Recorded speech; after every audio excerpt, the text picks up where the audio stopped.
Welcome back to Movie Trailer Reviews Podcast. This is your host, Chris, here, and I am being joined, not by Phenom this time. He couldn't make it to the screener, but I'm being joined, I think it's the second time in like 2 weeks, being joined all the way from the West Coast, my man, Tim. What's going on, man? I'm chilling, man. Another wonderful Monday night in Seattle. It rained crazy last night, so shit, that was fun. Yeah, the weather out here is not that bad. It's a little cold, but we'll see what's going to happen going into Thanksgiving. So, dude, I went to the versus Utah game on Saturday night, and it was freezing. And most people don't know, like, their stadium is like right by the water. Man, dog, it got so cold out there, and it got colder as people left the stadium. Yeah. I don't. Good luck with that one. I'm not trying to deal with that shit. So, you're not trying to have any of that shit. So, yeah. So we're not here to talk about that. And here we're not. You know what? I'm gonna do this. I wasn't gonna do this, but I'm gonna ask anyway. Let me give you your quick thoughts on Justice League, man. I thought it wasn't as bad as people were saying. I thought it was fun for what it was. It had all the messes, and you could tell it felt like a movie that was like sort of like dissected and put back together again. And that was apparent in sort of like the weird tonal shifts in the film. But I still enjoyed it. Like, I didn't walk out of there like the end of BVS. So I was trying to talk myself into like why I thought we it all did. We all was did. fun. Yeah, we all did that. Yeah. Like, they did this. Well, this was more like, it's you know what's the other thing that, I mean, I enjoyed it, but it was odd that they had all this stuff that they were withholding, that they didn't want people to know about the film. Because when I watched it, I was like, what was so secret about it? Like, we all know Superman was coming back. Yeah. So what's the big reveal that they didn't want people to know? So, shameless plug. I'm working on a video series going on what my opinion is some of the biggest mistakes Warner Brothers and DC made throughout this thing. And, to me, Justice League is a culmination of all of their bad mistakes. But like you, it's like they're trying to fix it. And so when I left that film, I didn't leave, like you said, feeling the weight that, like, when you walked out of BVS, nobody was happy. Even the people that enjoyed them, like, I'm sorry, even the most hardcore Stannis BVS person didn't leave that movie excited. You left that movie going, so, but no, it was good. I enjoyed it. I think, it's like, it was that when you leave Justice League, you're like, you know what? Considering everything that they had going with this, I had fun. It was okay. Yeah, good job, good effort. Right, it's a good job, good effort. That was it. That's something. I like the direction they're headed. I do. Yeah, exactly. And I think you may have said this maybe before, after Wonder Woman. You were like, that BVS, the last one. I mean, Justice League, the last one, probably have some of that stink on it, and the rest of them should be. Yeah. They should be okay moving forward. Yeah, it's the last one's going to have that Snyder stink on it. So going forward, and even if there were still some of it in Aquaman, they got a year to fix Aquaman. Yeah. So it's and it's. Go ahead. No, go ahead. I'm gonna say, it's not just the movies, right? Because if you're looking at the movies, you're talking about directors and actors and editors who are all involved making this thing that's essentially art, right? But there's so many things that happen around the property that really, to its detriment, right? It's weird story leaks, Affleck talking like he's not going to come back, like all this weird stuff that just undermines all the hard work they're putting in that has nothing to do with the creative process, right? Even the idea that they wanted to have the movie at a certain runtime so that they could play it more in the theaters, it's a dumb thing. It has nothing to do with this thing that they've created. And when you look at Marvel and Disney as a whole, they're really masterful about how they handle their properties. Yeah. Do you see that clip today of Ryan Coogler talking about doing Black Panther? No. He was usually talking about the idea of, like, in the comics, everyone's aware of Black Panther, but in the MCU, no one's really aware of it, and so Wakanda kind of being a front in the MCU, and people think there's some ragtag little like country, but yet they're rich and they're powerful, and like what that means for them and what that means for Black people that this thing exists. and how he met with Marvel, and they kind of understood his vision. And like, right, and I don't hear anything of DC like that even sounds remotely close to that. But this is something that they care about. But it's so weird, right? Because DC's trying to get this idea that they're the studio for directors, Right? And somehow they got that. Like they have directors saying that shit, but I'm like, but that's not true. It's like you cut every. The Flash went to like 4 directors. Right. Well, not only just that, but every film they put out, they've cut to hell. You know, like once again, you have another DC film where people are going, "Well, I hope we get the director's cut." Which, Right. Guys, you don't want the director's cut of this film. The director's cut of that film, like, do you realize the director cut of this film means getting rid of all the Joss Whedon stuff and putting in Zack Snyder stuff? And people are going, "Well, that's what we want," because Joss Whedon messed it up. It's like Joss Whedon shot almost every Superman scene again because they needed to get Superman to be Superman, which only makes me wonder and scared for what the fuck Zack Snyder did with Superman. They didn't really get the characters right, and they did this time, but I think a lot of that was the reshoots. Right. So like that scene when they're arguing about what to do with the mother box. Yeah. Felt very Whedon-esque. Yeah. In a lot of ways. It reminded me of the scene from Age of Ultron where they're arguing about after Ultron messes up everything and Tony's talking and Bruce is telling him he created a murder bot. Yeah. Like all of that. Like it reminded me of that sequence. But that takes good writing. That takes understanding the characters. That takes, saying who these characters are without flat out saying who they are. You know what I mean? Like what their motivations are. And Snyder just doesn't have that. He's either very heavy-handed or he's dismissive. Yeah. So, all right. Well, guys, we're not here to talk about Justice League. I had to get that out. I've just been asking everybody because everything's going on with that. But if you want to hear more about Justice League, again, I'll be having a whole bunch of stuff on the DCEU because boy, do they have work to do. But we are not here for that. We are here to talk about a good movie about a bad movie. We are here to talk about. Yeah. We are here to talk about The Disaster Artist. This is directed by James Franco and starring James Franco. It is when Greg Sestero, I think that's his name, Sestero, an aspiring film actor, meets the weird and mysterious Tommy. How do you say his Wiseau? name? Wiseau? Tommy Wiseau. In an acting class, they form a unique friendship and travel to Hollywood to make their dreams come true. Basically, this is if you've never heard of Tommy Wiseau's The Room, this movie is basically James Franco making a movie about how Tommy Wiseau made The Room. And if you haven't seen The Room, there's a ton of clips on YouTube. You can find most of the movie on there. So here's the weird thing I didn't know. I didn't know The Room, because I've seen it a long time ago and I've seen clips. And again, if you've never heard of The Room, I guarantee you if you go to YouTube right now and look at clips, you've at some point seen parts of The Room. Because or heard it reference it some way or the other. Exactly. Some other person. Exactly. You've heard of, The Room. You might not know the name. You might not know Tommy Wiseau, but if you see clips from The Room, you know The Room. What I didn't know, though, it has such a fucking cult like following to it, because they put the screener for us in like at the Art House Theater, which usually when they do that is a press only screener. So imagine my surprise when I walk in and it's fucking packed, because it's not just press, but they have like a bunch of white people are there for this film. And not only are they there they are super excited about this film. And at some point, they were calling out specific, because again, I've seen The Room a long time ago, but it was never something that just stuck in my mind. They have seen The Room enough that they not only were reciting lines, they knew when they were shooting some scenes, they knew what scenes from The Room it was from.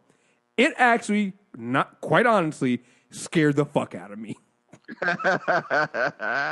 Yeah, man. Like that scene when they're doing like 100 takes of him coming out. Yes. And he's supposed to say, "I didn't do it." Right. They like people know that by heart. Like, but it was other scenes. Like, because at the end of the film, so jumping to the end of the film, at the very, very end of the film, what they do is they show you side-by-side shots of James Franco or his brother in the film is also is in the film is playing Greg. So it's also kind of this weird thing where you have the brothers playing the best friends in the film, playing Greg, playing Tommy and Greg in the film.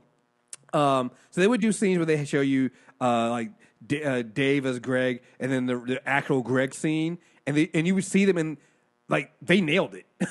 They were nailed it. Yeah, they nailed the actual scene of the movie, and it's weird because you actually most times don't actually see the scenes for James Franco. You don't see them reenact those scenes in the actual movie, but they still shot those scenes so they could put it at the end of the film and show you how close to the original they got for it.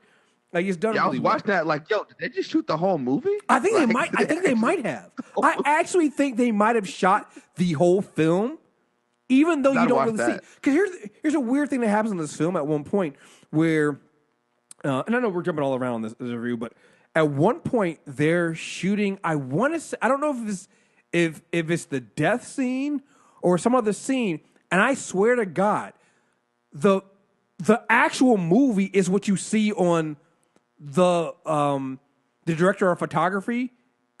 It's the actual movie in his monitor. It's not them shooting what you see. Right. It's actually the film of the. I look at him like, wait, the color of the shirt's a little different, and I actually don't think. I think you're right. I don't think that's James Franco. I actually think that's real Tommy in there. So there's several times they do that in the film where they actually splice in parts of the real movie, so you can see it at kind of an Easter egg. But yeah, man, it's again, The Room is a terrible fucking film. But the Disaster Artist is actually really fucking good. It's surprisingly really good. So the setup is essentially like Tommy and Greg meet in his acting class in the Bay Area. They both have dreams of moving to Hollywood and becoming big stars, as most people do. Tommy just is randomly like, yeah, I got a place down there. Greg's like, wait, what? He's like, yeah, I got an apartment. So they go to his apartment, and they keep trying to act and get agents. And, Greg's getting a little work here and there, but Tommy, it's hard for him to get work. And so Tommy decides to make this own movie. So he writes this movie called The Room. And no one knows where he gets his money from. No one knows how old he is. To this day, these are questions that nobody knows. To this day, nobody knows where Tommy Wiseau came from. They don't know how old he is, and they don't know where the fuck he got all his money from. To this day. It's been $5 million on the movie? I think it was 6. 6. And it looks like trash. You're like, where did this $6 million go? Complete trash. Like, he has no idea what he's doing, but he just wants to do it. He has when I tell you that Tommy, he doesn't know basic things about Hollywood. He just, it is what got me about this film is, and the one thing that stood out to me, and I almost wish they had done, at the end of this film, they had done interviews with the real life people, not like Greg and Tommy, but interviews with other people, the director of photography and the script guy who was played by Seth Rogen. I wish they had actually gotten those characters and those real people and talked to them, because I would have loved to hear what they thought. I was like, so when you realize he didn't know what the fuck he was talking about, why'd you keep doing it? And I think the answer might be because the check cleared. Yeah, because there's that scene when they're meeting up, and it's Jason Mantzoukas and what's his name? I'm not based on and Hannibal Buress. Yep. And he's like, what do you want to shoot on? He's like, film and digital. They're like, but the lighting's different. Like, he was like, They're like, they had a little sidebar, like, what are we gonna do? They're like, let's take his money, I guess. Right. We'll sell you all this equipment. He wanted to buy the equipment. They're like, so you're gonna rent the equipment. He's like, no, I don't rent, I buy. He's like, well, no. Everybody normally just rents the equipment because it's so expensive. It's so expensive. It's like, it's fine. The money's not an option. I'll buy it all. All right, you want to shoot on 35 millimeter, or do you want to shoot on digital, or AZ? Both. But the lighting's different. You can't do both. We're gonna do both. We're gonna shoot we're gonna shoot a real life Hollywood movie. But that's not how it is. My favorite scene is when Seth Rogen's character goes, "Wait, did you spend a bunch of money on creating an alley when we literally have an alley out here? Why don't we just shoot in the alley and save the money?" It's like, no, we're shooting a Hollywood movie. We're gonna shoot the set. We're gonna do it right here. But you have a alley right there. We can shoot in the alleyway right there and save money. No, we're going to do it this way. It's just, it is absolutely hilarious when you see how absolutely clueless Tommy was about the most basic of things.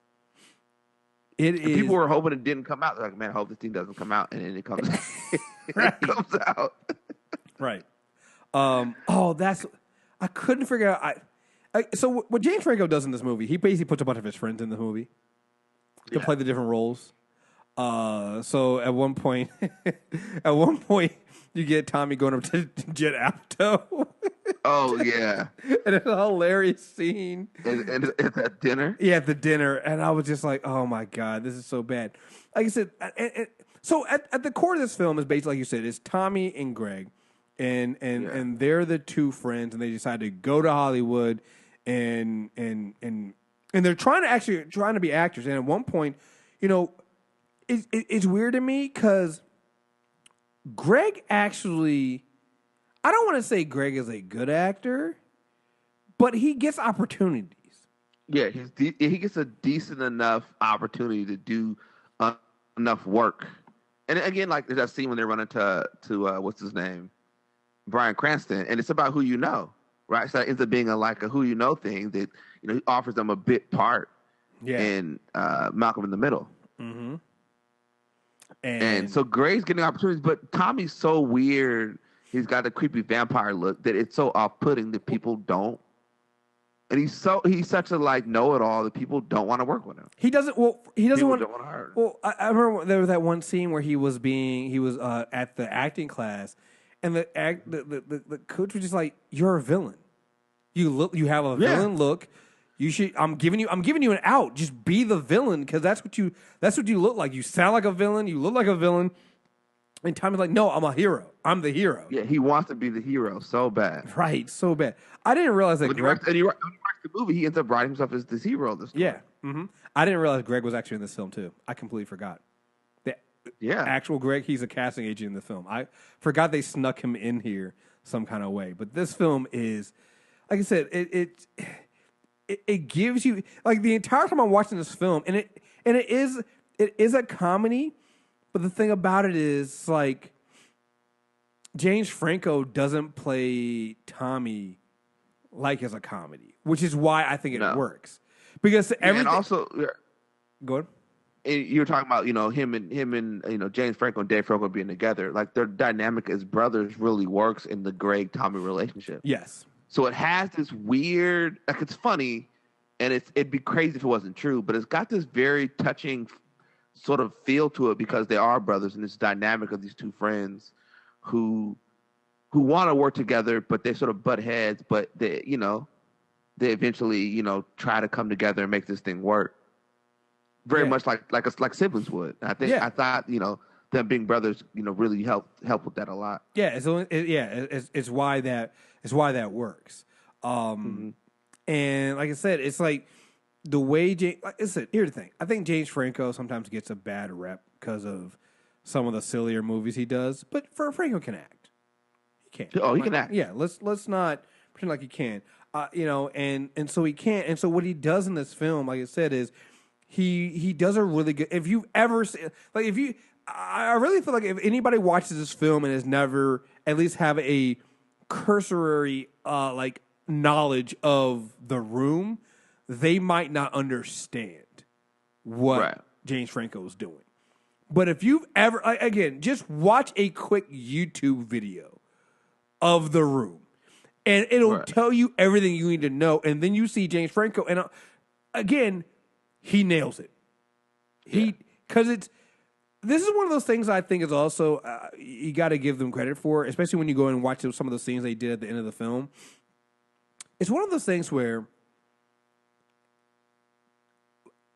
when when you're a good actor, playing a bad actor on purpose, I think is a lot harder than people think. I think that requires skill. And so what James Franco does in this movie is he's playing Tommy, but Tommy is bad at acting. Yeah.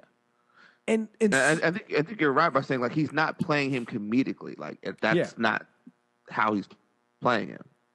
You know what I mean? So that helps. Like he could have easily hammed it up and just been like cheesy and goofy, but that's not it. Yeah. And like I said, Tommy Wiseau, he's this weird.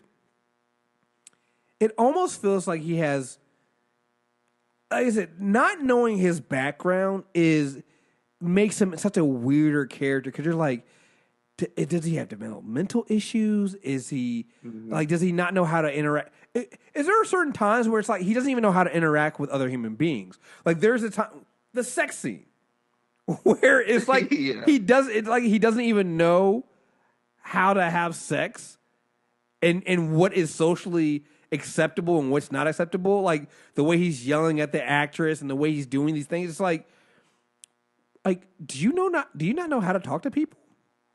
And you get this weird feeling like he doesn't. Like he doesn't know how to interact with normal human beings. And I think James Franco really captures that awkwardness. Like some of the scenes are cringeworthy. Really cringeworthy. Oh, 100%. Like when he comes in, he says he's taking that acting class from that dead guy. Oh yeah. He's insistent that he's taking the class. It's a cringeworthy scene because he's trying to one up his buddy in the most ridiculous way, and everyone's sort of like, "Okay, Tommy." All right. And it's just like, all right, just let him go. Just go. Just let him have it. Let him have it. And that's sort of how people treat him. Mm-hmm. But also, I feel for him. I feel bad for him a little bit. Yeah. He's got this dream and he's got these resources to get it. And he just doesn't know how to get there. And so he tries the most daring thing you can do in Hollywood, which is make your own movie. And he fails at it so bad that it becomes a success. Yeah, right. It's such a bad movie. It turns into a good one. Like, not a good one, but it turns into a good thing. It's just like, yeah, it just drives me. It's one of those crazy things that it turns into a cult classic. Like I said, I think this movie, like I said, is the way they handle it is done really well. Sometimes when people cast a bunch of well-known actors or your friends, it can turn out really bad. But I feel like everybody does a good job, and part of the fun is seeing some of the people that are in, like Josh Hutcherson is in this film. Zac Efron's in this film. Good. Yeah. Josh Hutcherson is really great in this film. Zac Efron's in this film, and it's fucking hilarious. Oh yeah, it took me a minute to realize that was that. Yo, I didn't know it was him. I didn't know it was him until they shot the premiere scene. Then I was like, "Who the fuck were you?" And then he acted because Josh Hutcherson's character. No, he's not talking to Josh Hutcherson. It's another character he's talking to. He's like, "Yeah, I was Tommy." I was like, "Oh, yeah, that was you." Yeah, they don't even know who each other are. Right? They don't. They're in the scene together. Fucking hilarious, man. It's And you go through all this stuff, and it starts off with people are just like, "This film is horrible, it's terrible." But as the film goes on, people are like, "This is a comedy. It's funny. If you look at it as a comedy, that's the most funniest movie in the world. It's not to be taken seriously, but the problem is, it was shot to be serious. It was shot to be a 100% serious drama about this guy who gets betrayed by his friend, who cheats on his girlfriend, and there's like all kind of stupid subplots. They're throwing the football around a lot for no reason. The mom's gonna die of cancer. It's just a lot of stuff that's happening. It makes no sense. I love that. It's like she was like, Tommy, does this ever come up again? What do you mean? Yeah. Like I'm saying I'm dying of cancer, but like, does that ever resolve in the film? It's like, and the answer is no. It's never never resolved in the film. Never resolved. Again, he had no idea how to do the basic film. He had no idea how to write a script. He had no idea how to direct a script. He's not a good actor. Like, he was bad across the board.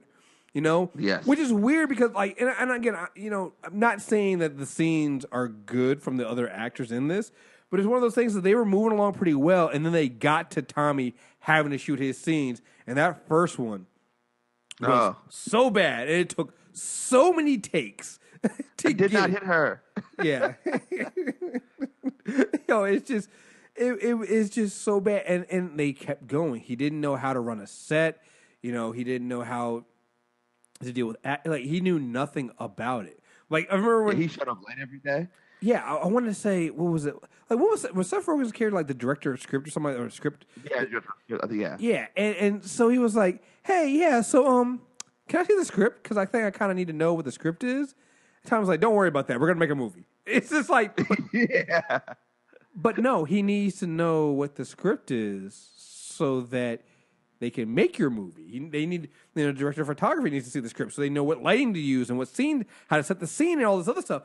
He didn't know the basics of this. It's just this idea of he'll come in, he'll put his money behind it, and that's it. And I think what really got me about this, and especially when you see the disaster artist, is you start like it wasn't even Tommy I started to question. I started to question everybody else. I was like, everybody else around him. Yeah, Greg, why are you still here? Like, why are you still doing like Greg gives up a role of a lifetime, to be perfectly honest, to stay by Tommy's side and do a movie. And I quietly think he also lost his girl because of that. They don't say it, but I think he did. Like people gave up so much to make this movie, and I just find I find it hilarious. But I think that Franco and both Francos did a really great job in this. And do you think James Franco gets nominated? I have to look. I got so many of these fucking movies to look through so far. Same. I got to go through so many. I would think so, because it's like I know that Hollywood, like especially the cat and everything, they really like when you see an actor can portray somebody else like that in these biography films, and he does nail it. Now I gotta look at some other films, and I would probably pick somebody else over top of that. Here's the thing: I'm still holding out for Andy Serkis. I just am. I'm sorry. I'm just doing that. But James Franco was really good in this. And I would think that most critics have seen The Room or know The Room, so I can see how if they see the disaster artist, they're going to see James Franco and go, "Oh, he nailed it." I definitely expect if that happens, a lot of the general public though won't get it because they won't see it. But this reminds me of like when I say, I mean, he nails the mannerisms and everything. The mumble accent that came out of fucking nowhere that nobody knows where it's from. Like there were some times, like he's so good in this. There are times when you can't understand him, but that's Tommy Wiseau. Like that's that scene when he's auditioning. They're like, "Why are you doing that accent?" He's like, "What accent?" Right. They're like, "But that's him." Like if you ever heard him speak, that's him. So it reminds me kind of like again, not as good as this, but like Eddie Redmayne when he played Stephen Hawkins. Yeah, no, you're right. Like you're right. You feel like he embodied this character, right? And so that's what I look at with James Franco in this film is like he really like nails the character, like everything about, and it's so different from what we normally see from James Franco. Right. And so so. There's. I mean, I guess I know. I think a lot of people would have played Tommy Wiseau as this over the top, goofy character, but Franco plays him like a very reserved, kind of like oddball, which helps the film because nothing feels over the top about anything that happens. It feels like a very real story. Yeah, like I said, this could have been like goofy and silly and stupid, but they really avoided all of those pitfalls to make like a very sweet, funny tale about something that actually happened. Yeah, I mean, which I didn't expect from the movie. I didn't expect that at all. Yeah, that's a weird thing. Like it's they list it as a comedy because I mean it is, and you are gonna laugh, but like it's also very serious. Like Tommy believes, like James Franco plays Tommy, like you know what it's like. Everybody else, it feels like everybody else in the movie is in on the joke. But Tommy and Greg. Yes. Like, everybody else kind of goes, this is fucking bullshit. This is fucking bullshit.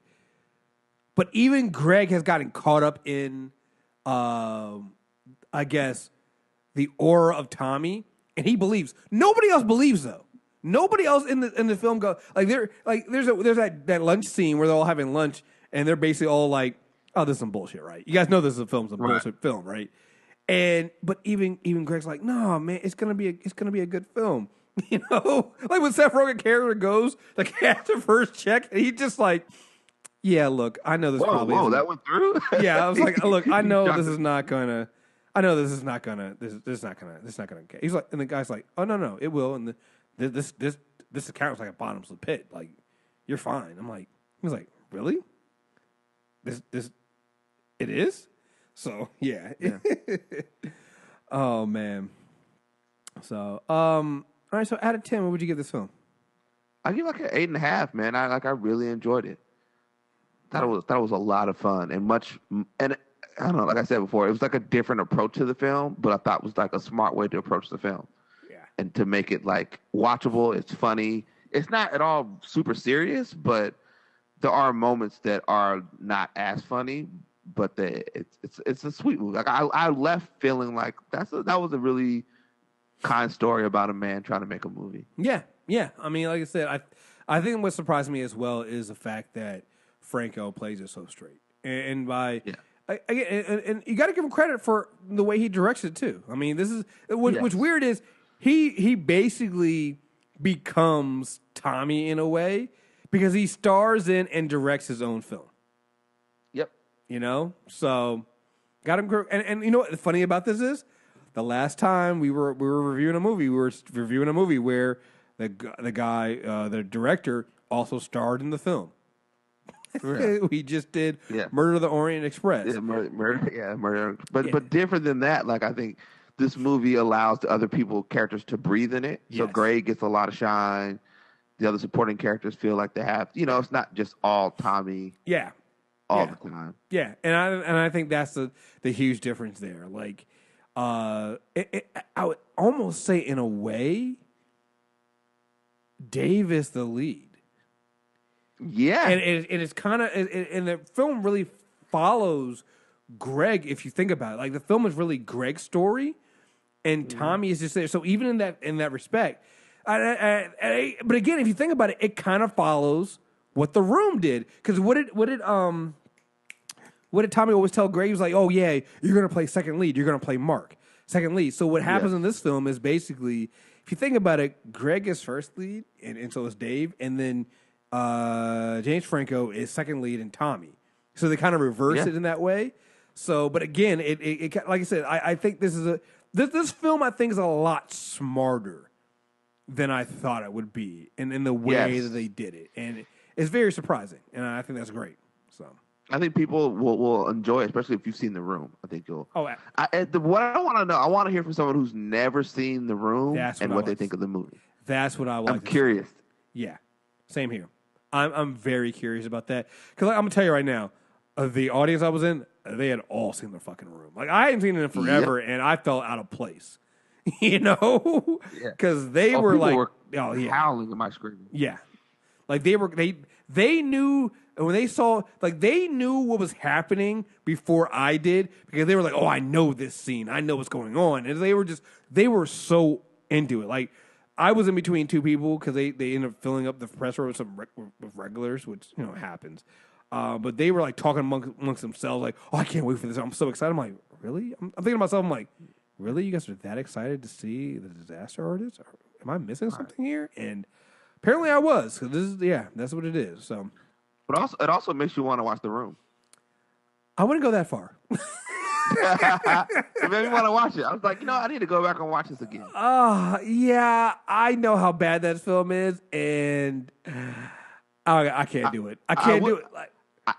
I would watch a version of The Room with those characters in it, though, with Josh Hutcherson and those guys. I want to see their full movie. I bet it's on the DVD. I guarantee it has to be because they shoot some of these scenes, and you're like, wait a minute, I'm pretty sure you guys might have shot this whole fucking movie. Because if you think, because in the actual Disaster Artist, they show you them shooting the scenes, but only from like the behind the scenes footage part of it, like how they shot up the scene, thing like that. But at the end of the film, they show you these scenes as if they had shot the movie, and I'm convinced they shot that. You cannot tell me they didn't shoot. Let me look this up. It's probably a lot of fun just to shoot with those guys. Just like, hey, we're gonna shoot the room. We're gonna shoot the room with a bunch of different actors and see how it goes. Yeah, I'm looking to see if maybe they shot the whole. I could literally see that happening. Yeah, because that side by side at the end was like, wait, what? That's when it struck me. Like, oh, they may have just shot this whole movie. Yeah, and just because there were just some of the scenes that just like, really, did you guys really just let's see. I can't see if they did it, but maybe they were saving it for the DVD or something like that. Yeah, I'm sure as we get ramped up for like award season, there'll be more information about what they did and didn't do for this film that I think people will appreciate. So, all right, well, there you guys have it. That is our review for The Room. There will be plenty more reviews coming up for award season. The Room. The Room for the Disaster Artist. Sorry. Close enough, man. Close enough. Yeah. We'll have a Phenom and I are definitely, and you might hear some other voices like Tim and maybe Joy and stuff like that to get some of these review some of the movies that we have. Like, our voting is early this year for they're doing our voting's like in a couple of weeks for award season, but we have all these screeners, and I might not get all the reviews. We're not going to get all the reviews or discussions in by then. I'm gonna try to watch them so I can have an informed vote. But we're probably going to go back and we're going to do a series of award season movie reviews and discussions. So we'll be reaching out to definitely all of our film critic friends to see if we can get them to come on and discuss some of these films with us, because I know I'm not going to be able to see everything. I'm down. There are so many films. So many movies. So many films. And some of them are I'm really like we got Blades of the Immortal. I'm funny. I'm looking at it right now. I think I'm going to watch that tonight. I have yet to see it. I saw the trailer for it. I was watching the trailer for it at like a theater at one point, and I was like, I don't know what film this is up for, but I'm watching this. This is looks fucking amazing. So I'll maybe I'll hit you up for that one. So that's definitely one I'm reviewing. And there's a bunch of others that I have that I'm trying to check out and so see. So you got your A24 stuff. Did you see Good Time? Bruh, they sent so many. They sent everything. From A24. Favorite movie, Ghost Story. Bro, they sent me a Ghost Story and It Comes at Night, and I almost burned both of those. I almost laughed at A24's face. I almost sent them an email back and be like, you guys are fucking kidding me, right? They also have like the Disaster Artist coming and like what's the other one they did that's coming? Lady Bird. But Good Time is really good. I don't know if you ever watched that yet. No, I haven't watched it. So, like I said, I just solid, got their A24 one Friday. So there's a couple in that. Pattinson is great in that movie, man. Yeah, Robert Pattinson's really good in that movie. Yeah, so there was a bunch of them that I got. There was like 3 or 4 from A24 that I kind of wanted to check out anyway. I can't remember. I'm putting a list together, so I'm probably just gonna put a list together, and I'm gonna talk to Fina. I'll hit you up too, see if you want to come on and talk some of these films, man, because there are a lot. I mean, and this is one of those years that I think that, and if you think about it, we haven't really had one of these years in a long time. This is going to be one of those years where I think a lot of the award season movies are going to be movies that the general public hasn't seen. Yeah, I think you're right. Because I was looking at some of these films going, like, what the fuck is this?